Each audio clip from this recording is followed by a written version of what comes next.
प्यारे साथियों, जब बात उत्तर प्रदेश की चली है तो मैं आपके सामने कुछ आंकड़े रखना चाहता हूं।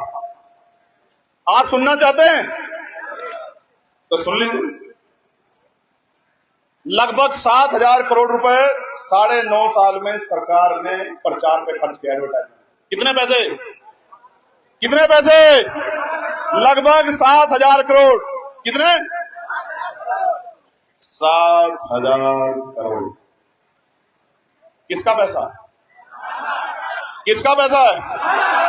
किसका पैसा है? जनता का? या मुख्यमंत्री जी कहीं जमीन बेच के लेके आए? मठ के चंदे से थोड़ा दिया है। ये सारा पैसा जनता के टैक्स का पैसा है ना। साथियों, पिछले 10 सालों में 7,000 करोड़, साथियों 7,000 करोड़ से ज्यादा आपके टैक्स के पैसों से इस बीजेपी की सरकार ने अपनी नाकामियां छुपाई हैं। हमारी माताएं बहनें जो बैठी हैं, हमारे बड़े बुजुर्ग जो बैठे हैं, मेरे युवा साथी, आप सबको समझना होगा कि भाजपा ने पिछले 10 सालों में यहां आपके टैक्स के पैसों से अपनी कमियां छुपाने का काम किया है। और कुछ करोड़ रुपए नहीं, 7,000 करोड़ रुपए, 7,000 करोड़ अपनी कमजोरियों को छुपाने के लिए उनके पास पैसे हैं। पर झांसी के सरकारी अस्पताल में जो 10 से ज्यादा बच्चे जल के मौत की घाट उतर गए, उनके लिए इनके पास सिर्फ अफसोस करने के अलावा और कुछ नहीं। 7,000 करोड़ अपनी कमियां छुपा सकते हैं, पर झांसी में जो अस्पताल में 10 से ज्यादा बच्चे, नन्हे शिशु जो जलकर मर गए, उनके लिए सिर्फ अफसोस कर सकते हैं। 7,000 करोड़ की अपनी कमियां छुपाने के लिए एडवर्टाइजमेंट जरूर कर सकते हैं, पर 4 लाख से ज्यादा जो सरकारी पद इनके खाली पड़े हैं, उनको भरने के लिए इनके पास पैसे नहीं।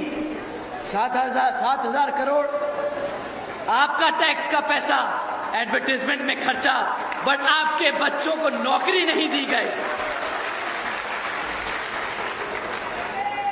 साथियों, पिछले 10 सालों में 10 से ज्यादा नेशनल एग्जामिनेशन के पेपर लीक हुए। 7,000 करोड़ रुपए खर्च तो दिए अपने एडवर्टाइजमेंट में, परंतु अगर उसमें से कुछ पैसे अपने बच्चों के एग्जामिनेशन में लगा देते तो शायद आज यहां पे काफी सारे बच्चे वो एग्जामिनेशन पास कर सरकारी नौकरियों में लगे होते।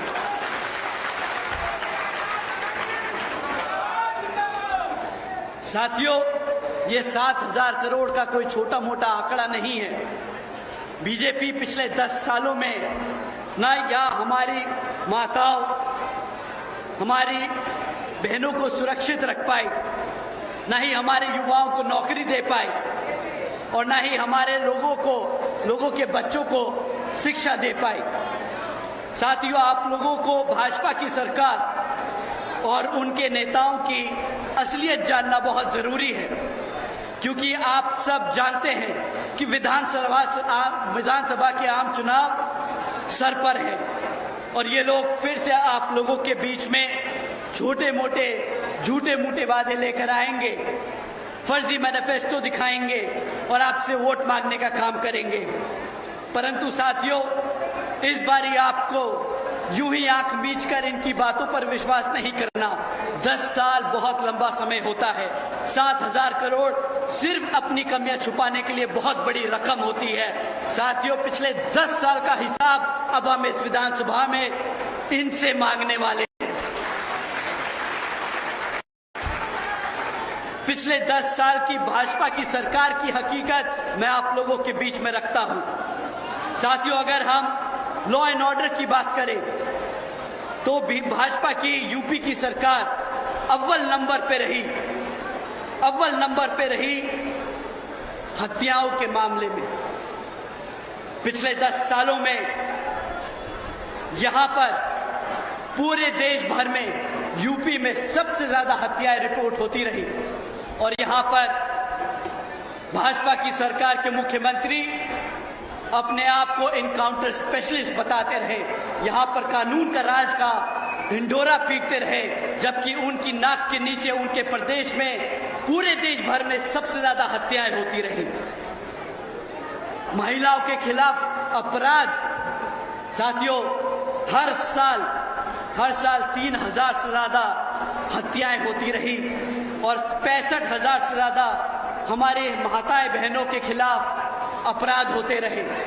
और यहाँ पर पुलिस हम आप सबकी शक्ल देखती रह गई। साथियों, उत्तर प्रदेश की सरकार ऑर्गेनाइज क्राइम के मामले में हर साल 10,000 से ज्यादा किडनैपिंग, एक्सटॉर्शन, रैकेटियरिंग के केस दर्ज करती है। अब ये मैं अपने आप से आंकड़े नहीं बना रहा हूं, ये सरकार की एनसीआरबी का डेटा है। साथियों, क्या ऐसी कोई सरकार को आप दोबारा मौका देना चाहोगे जिनके यहां नाक के नीचे रिकॉर्ड दर हत्याएं होती रही, 65,000 से ज्यादा महिलाओं के खिलाफ अत्याचार, 10,000 से ज्यादा किडनैपिंग और रैकेटियरिंग के केस। साथियों, ये तो वो है जो दर्ज हो पाए। और आप सब जानते हैं कि पुलिस कितना कोशिश करती है सरकार के दबाव में आके कि आप लोगों की एफआईआर ना दर्ज हो सके। साथियों, आप इन आंकड़ों को हल्के में मत लेना, क्योंकि हर एक आंकड़े के पीछे किसी की बहन, किसी की बेटी, किसी की मां तो किसी की पिता या दोस्त का चेहरा होगा। साथियों, मैं सरकार आपके अपने आप को इनकाउंटर की सरकार या बाबा की सरकार बताती है, तो मैं आप सबसे पूछना चाहता हूं कि क्या ये इनकाउंटर या बाबा की सरकार जिससे बहुत अपने आप को फेमस किया जा रहा है, क्या यहां पर कानून का राज है या फिर पुलिस की आड़ में गुंडों का राज? क्या यहां पर सरकार में पुलिस का राज है या फिर पुलिस की आड़ में गुंडों का राज? क्या ऐसी सरकार को दोबारा मौका देंगे आप? साथियों, ये वही समय है, 5 साल में हर बारी एक बार आता है। बाबा साहब डॉक्टर भीमराव अंबेडकर जी की देन है कि आपको फिर से सरकार मौका दे रही है। ये संविधान आपको मौका दे रहा है कि इस सरकार को बदलने का, अपने भविष्य को बदलने का, अपनी माताओं बहनों को सुरक्षित करने का, अपने बच्चों को एक बेहतर भविष्य देने का इस बारी मौका मत छोड़िएगा। हाथी के सामने वाला बटन दबाकर इस कमल को कीचड़ से खिंचाड़ फेंक देगा। साथियों, दूसरा बहुत बड़ा मुद्दा सुरक्षा के बाद आता है हमारे बच्चों की शिक्षा का। पर यहां पर भी भाजपा की सरकार आपको बहुत बड़े बड़े पोस्टर लगाकर बताना चाहेगी कि उन्होंने किस तरह शिक्षा के क्षेत्र में नए नए झंडे गाड़े, परंतु इनकी हकीकत मैं आप लोगों के बीच में रखना चाहूंगा। साथियों, पिछले 10 सालों में इन्होंने नए स्कूल तो छोड़ो, पिछले 10 सालों में 25,000 से ज्यादा यहां के आपके प्रदेश में स्कूल बंद करने का काम किया है। 25,000 से ज्यादा स्कूल बंद किए, जहां पर हमारे जैसे बच्चों के, हमारे जैसे समाज के बच्चों के, हमारे समाज के लोग को बच्चे पढ़ने जाते हैं। बड़े लोग, ढड्डा सेठ के लोग प्राइवेट स्कूलों में पढ़ा सकते हैं, पर आपके गांव में जो सरकारी स्कूल है, मैं जानता हूं कि हमारे आधे से ज्यादा प्रदेश के लिए वही एक जगह है जहां पे शिक्षा हमारे बच्चों को मिलती है, और वो भी इस सरकार ने छीनने का काम किया। 25,000 से ज्यादा स्कूल बंद किए। और अगर आप इनसे सवाल पूछेंगे, जब ये आप लोगों के बीच में वोट मांगने आएंगे, आप इनसे पूछेंगे कि भाई तुमने 25,000 स्कूल बंद क्यों किए, तो ये पलट कर एक ही जवाब देंगे कि भाई हमारे पास शिक्षक नहीं है पढ़ाने के लिए, स्कूल में चलाने के लिए पैसा नहीं है, हम कैसे तुम्हारे बच्चों को पढ़ाएं। परंतु साथियों, उनको पलटकर सिर्फ एक ही जवाब देना, तुम्हारे पास 7,000 करोड़ है अपना बिलबोर्ड, अपना एड लगाने के लिए, और मेरे बच्चे की जब शिक्षा की बात होती है तो तुम्हारे पास पैसे नहीं उसे पढ़ाने के लिए।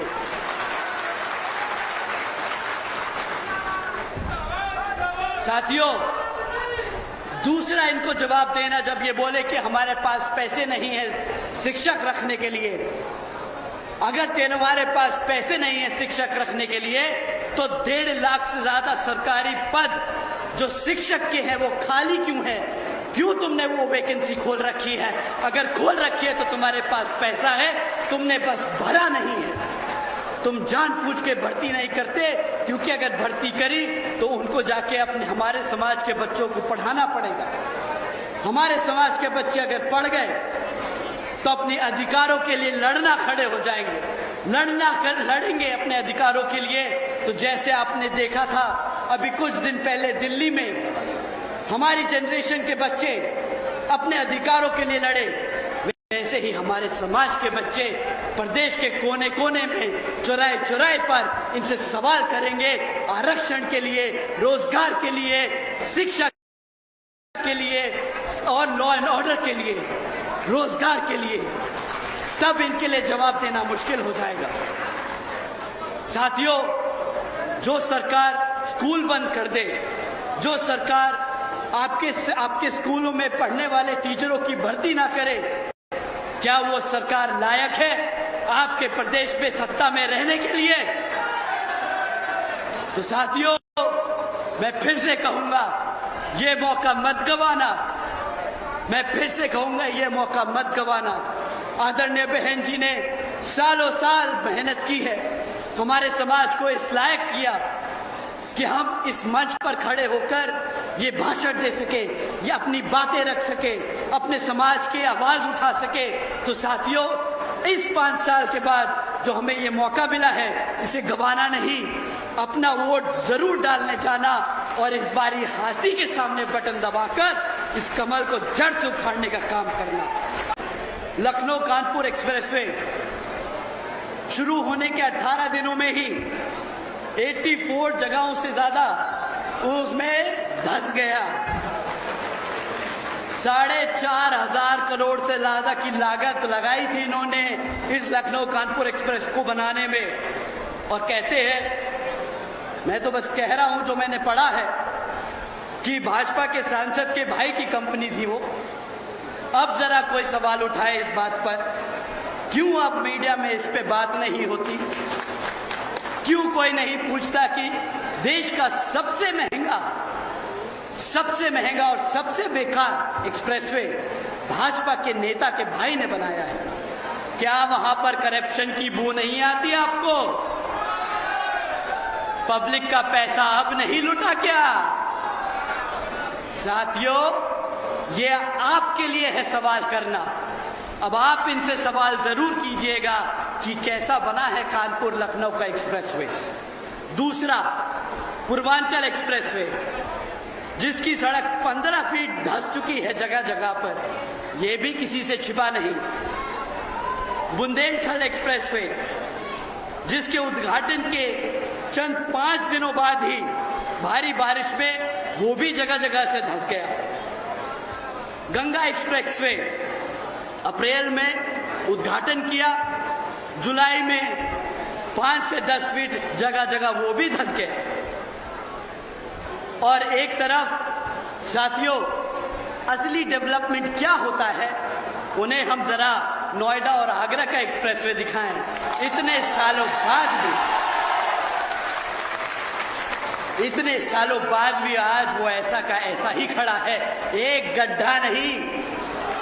इसे कहते हैं ईमानदार, वफादार और सही तरीके से अगर कोई काम करना चाहे तो मुमकिन है। फीते काटने से डेवलपमेंट नहीं होता। सही मायने से अगर शिद्दत हो तो नोएडा आगरा एक्सप्रेस से जाके दिखाएं इन्हें कोई, उसी पे तो चलते हैं, उसी से तो चलते हैं, दिल्ली आते हैं। उन्हें क्या पता कि वो बनाया भी आदरणीय बहन कुमारी मायावती जी ने। इनके यहाँ पर दूसरों के काम का क्रेडिट लेना कोई नया पुराना काम नहीं। ये लोगों के पास ये पुरानी इनकी स्ट्रैटेजी है, दूसरे काम करे, अपना जाके झंडा गाड़ दे और फीता काट दे। साथियों, तो डेवलपमेंट के नाम पे इन्होंने स्कूल बंद कर दिए, आपका पैसा सड़कों में लगा के उसे ढसा दिया, सरकारी अस्पताल जला दिए। ये तो है डबल इंजन की सरकार के काम। साथियों, ये तब हाल है जब सेंटर में भी भाजपा और यहां आपके प्रदेश में भी भाजपा। अब आप बताइए, इससे ज्यादा तेल पीने वाला इंजन कहां मिलेगा? इससे बेकार माइलेज देने वाला इंजन कहां मिलेगा? साथियों, इन्होंने कहा था डबल इंजन की सरकार लाएंगे और आपके सारे दुख दर्द खत्म कर देंगे, आपके लिए महंगाई खत्म कर देंगे। 2014 में भाजपा की सत्ता में आने से पहले उन्होंने नारा दिया कि बहुत हो गई महंगाई की मार, अब की बार भाजपा सरकार। हाँ, ये वादा हमारे सबके जहन में भर दिया। 2014 में गैस सिलेंडर 400 रुपए हुआ करता था और उस पे इनके सभी नेता लोग सड़क पर उतर के गैस सिलेंडर सर पे रखकर छाती पीट कर बोल रहे थे, अरे महंगाई है, मर गए हमारे आम लोग। आज 1200 रुपए का है। सड़क भूल गए क्या? या वो सड़क ढह गई जिसमें तुमने वो 1200 रुपए का सिलेंडर बेचा? 60 रुपए का पेट्रोल बहुत महंगा हो गया था इन सब के लिए। 60 रुपए का पेट्रोल, गाड़ी चलाना बंद कर दी। अरे बोला कि इतना महंगा पेट्रोल है, अर्थव्यवस्था बिगड़ जाएगी। और आज जिसका पेट्रोलियम मंत्रालय ही नहीं है, वो ही जाके कागजों पे साइन करके बोल रहा है मैंने E100 ले आया, आज आपको मिलावटी तेल मिलेगा। आज भी E20 का मिलावटी पेट्रोल का तेल, पेट्रोल का भाव 110 रुपया कर दिया है। गन्ने का रस 60 रुपए में पेट्रोल मिलता था, आज 110 रुपए में गन्ने का रस बेच रहे हैं। मैंने बहुत लोगों को देखा गन्ने के स्टैंड के बाहर जाके खड़े होके बोलते हैं, अम्मा मैंने तेल तो भरवा लिया है, घर पे लोग आए हैं, उनके लिए भी थोड़ा सा कैन से ही निकाल लूंगा, गाड़ी के पेट्रोल के टैंक से ही निकाल लूंगा। ये तो हाल है इनका। साथियों, तीसरा बड़ा महंगाई का मुद्दा इन्होंने बहुत ज्यादा जोर शोर से पीट के बोला कि डॉलर बहुत महंगा हो रहा है, 60 रुपए का डॉलर है। मंच के ऊपर जाके इन्होंने वो कोई ऐसा मौका नहीं छोड़ा जहां पर बोला कि अरे मैं मुख्यमंत्री रहा हूं, मुझे मालूम है कि अर्थव्यवस्था कैसे चलती है। इन्होंने रुपया डुबोया क्योंकि करप्शन है, इनसे अर्थव्यवस्था नहीं संभली। मैं आप सबसे पूछना चाहूंगा कि आज रुपये का भाव क्या है, जरा बताइए, क्या है आज रुपये का भाव? 98। जब तक आपने 98 बोला वो 100 पार कर चुका होगा। परंतु इनके कैबिनेट में बैठे मिनिस्टर, जब इनसे सवाल किया जाता है कि भाई आपका डॉलर 100 रुपए पार करता दिख रहा है, तो बोलते हैं कि इट्स जस्ट अ नंबर, 100 रुपया एक नंबर ही तो है। तो भाई आज से 16 साल पहले जब आप ही की पार्टी 60 रुपए के लिए इतना ढंढोरा पीट रही थी, तब it was not just number, तब तो आपको अर्थव्यवस्था याद आ रही थी। अब आपकी अर्थव्यवस्था किधर है? अब आपका फॉरेन पॉलिसी, आपका फाइनेंशियल डिसिप्लिन किधर है? इन सब का सवाल आप लोगों को पूछना होगा। साथियों, मैं और वक्त अगर इन पे जाया करूंगा तो शायद रात निकल जाए, परंतु यहां पर आदरणीय बहन जी का संदेश लेके आया हूं, तो उनके मुद्दे आप लोगों के बीच में रखना ज्यादा जरूरी समझता हूं। इनकी नाकामियां, इनकी कमजोरियां, इनकी गलतियों को तो हम भुगत ही रहे हैं, दिन रात भुगतते हैं, परंतु जो आदरणीय बहन जी ने किया वो मैं आप लोगों को जरूर बताना चाहूंगा। साथियों, बहन जी के काम पे आने से पहले, क्योंकि विधानसभा का आम चुनाव है, तो सपा और कांग्रेस के लोग भी आप लोगों के बीच में घूमने का काम करेंगे, वो भी आप लोगों के बीच में आके आपको लुभाने का काम करेंगे। परंतु ये दोनों ही पार्टियां, चाहे कांग्रेस हो या बीजेपी, दोनों ही पार्टियां एक ही सिक्के के दो पहलू हैं। आदरणीय बहन जी, आप सबको इनके बारे में आगाह करती आई हैं। साथियों, जिन नीतियों पे भाजपा आपके प्रदेश में काम कर रही है, तो जिस जगह कांग्रेस सत्ता में आसीन है अपने प्रदेशों में, वो भी उन्हीं नीतियों पे अपने राज्य में सत्ता चला रही है। तो इनके काम कुछ अलग नहीं। ये आके आपके सामने लाल किताब का वो ढंढोरा पीटेंगे, बोलेंगे हम कॉन्स्टिट्यूशन के रक्षक हैं। वो किताब गलती से खुल जाए तो पता चले वो खाली पन्ने हैं, बस नाम का कॉन्स्टिट्यूशन है। वो किताब भी उनकी तरह ही है, अंदर से खाली, सिर्फ बाहर से ढिंडोरा और ढोंग करने के लिए बहुत अच्छी है। जब से 2-2.5 साल से ये लोग पार्लियामेंट पहुंचे हैं, जब से कितनी बार आपके संविधान को बचाने के लिए इन्होंने आवाज उठाई, ये आप सब ने देखा। तो साथियों, कांग्रेस के लोग उसी थाली के चट्टे बट्टे हैं, आज इधर तो कल उधर। अभी बीजेपी को कोसेंगे और कल वही काम आपके अगर सत्ता में आ गए तो वही काम आपके खिलाफ करेंगे। सो कांग्रेस पार्टी के राहुल अंकल हैं, वो आए दिन हर मौके पर बाबा साहब डॉक्टर भीमराव अंबेडकर जी की बात करते हैं, परंतु जिन प्रदेशों में उनकी कांग्रेस की सरकार चल रही है, वहीं पर वो वही काम कर रहे हैं जो यहां भाजपा कर रही है। तो अगर गलती से भी अगर कांग्रेस को वोट पड़ गया तो ये वही हरकत करेंगे जो इन्होंने बाकी प्रदेशों में किया। और रही बात सपा के राष्ट्रीय अध्यक्ष आदरणीय अखिलेश अंकल जी की, मैं पूरी इज्जत से, पूरे आदर सम्मान से उनका नाम ले रहा हूं।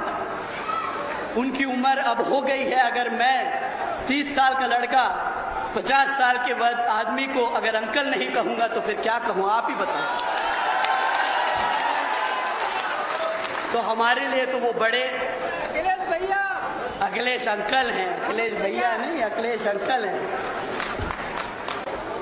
तो आदरणीय अखिलेश अंकल जी, तो उनका तो यही नहीं समझ आता कि वो अपनी पार्टी में पीडीए करते कह रहे हैं, परंतु कभी पीडीए का मतलब कुछ और हो जाता है और कभी कुछ और।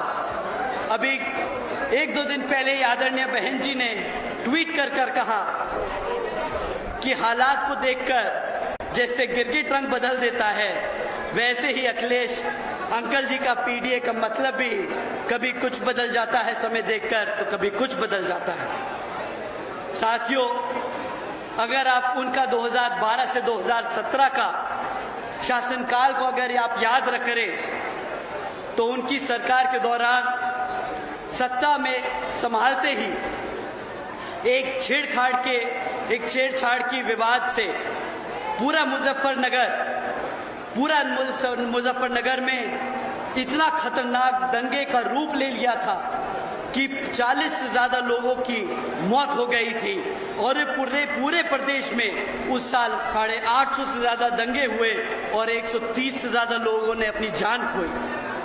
इतना ही नहीं साथियों, बहन जी की सरकार में बहुजन महापुरुषों के नाम पर किए गए जिले जो बहन जी ने बनाए थे, वो 2012 में आते ही अखिलेश जी की सरकार ने एक एक कर सारे नाम मिटाने का काम किया। कांशीराम नगर को वापस कासगंज कर दिया, महामाया नगर को वापस हाथरस कर दिया, रामाबाई नगर को वापस कानपुर देहात बना दिया, छत्रपति शाहू जी महाराज नगर को वापस गोरगंज कर दिया, ज्योतिबा फूले नगर को वापस अमरोहा बना दिया और पंचशील नगर को वापस हापुड़ कर दिया। साथियों, ये सिर्फ नाम बदलना नहीं है, इन सभी महापुरुषों के नामों से हमारा इतिहास जुड़ा है। हमारे महापुरुषों के नाम पे रखे गए ये महानगर इनके महानगरों के नाम लेकर हमारे बच्चे अपना इतिहास याद करते, वो गर्व महसूस करते कि हमारे महान संतों गुरुओं ने भी काम किया, उनके नाम पे भी महानगर है। परंतु इनका असली चेहरा आप लोगों के सामने आ गया था जब इन्होंने सत्ता में अपना कदम रखा। इन्होंने वो सारे नाम बदल के वापस वही कर दिए। हमारे महापुरुषों का आदर सम्मान नहीं किया। एक तरफ तो पीडीए करते हैं, जब सरकार से बाहर हो गए और वापस आना चाहते हैं, और जब सरकार में थे तो हमारे महान संतों गुरुओं का आदर सम्मान न कर पाए। एक तरफ बीजेपी, कांग्रेस और सपा जो गरीबी विरोधी नीतियों पर चल रही हैं, और दूसरी तरफ हमारी आदरणीय बहन कुमारी मायावती जी की नीतियां हैं, जिसके तहत चलकर यूपी में बसपा की सरकार के दौरान आदरणीय बहन जी ने सावित्रीबाई फुले शिक्षा बालिका योजना चलाई थी। इसके तहत आदरणीय बहन जी ने 7 लाख से ज्यादा बच्चियों को 12वीं तक की शिक्षा मुफ्त में देने का काम किया था, और इस सब को करने के लिए आदरणीय बहन कुमारी मायावती जी ने 600 करोड़ से ज्यादा लागत लगाकर इन बच्चियों को अपने पैरों पर खड़ा करने का काम किया। साथियों, अगर जिसके दिल में अपने बच्चों को, अपने समाज को, सर्व समाज के बच्चों को आगे बढ़ाने की इच्छा हो तो उसके लिए पैसों की कमी नहीं होती। हमारे समाज के लोग, भारत के उत्तर प्रदेश के लोग इतना टैक्स का पैसा जमा कर सकते हैं कि हमारे समाज के लोग, हमारे गरीबी जो रेखा से नीचे हैं, जो गांव देहात में रहते हैं, उनके बच्चों को पढ़ाने के लिए पैसा इकट्ठा हो सकता है। इतना ही नहीं साथियों, आदरणीय बहन जी ने अपने शासनकाल के दौरान 6 engineering colleges, 2 homeopathic colleges, 24 polytechnic colleges, 2 paramedical colleges, 6 universities, 2 से अधिक अधिक इंटर डिग्री कॉलेजेस, 100 से अधिक ITIs, 550 से ज्यादा हाई स्कूल और 5,500 से ज्यादा प्राइमरी स्कूल बनाने का काम किया था। ये सब साथियों, सर्व समाज के गरीबी रेखा से नीचे जो बच्चे हैं उनको पढ़ाने के लिए आदरणीय बहन जी ने काम किया, और ये सिर्फ 5 साल की सरकार में हुआ।